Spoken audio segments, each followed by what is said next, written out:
Hey everyone, welcome back. Today I'll show you how to sign up for online banking with Bank of New Zealand, which is also known as BNZ. To get started, you must already have a BNZ bank account. If you don't, you need to open one first either online or at branch.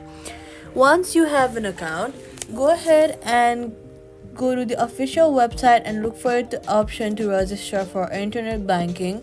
Click on register or sign up. Then you'll be asked to add your account number, your date of birth, and other identity information. So make sure everything matches your bank and bank records exactly. Next, create a secure password and set up security questions for two-factor authentication if prompted.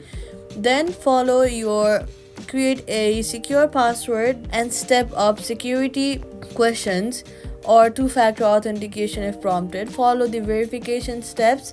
BNZ may send a code to your registered mobile number or email to confirm your identity.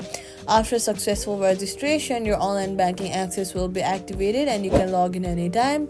That's how to sign up for BNZ Online Banking. Subscribe for more banking.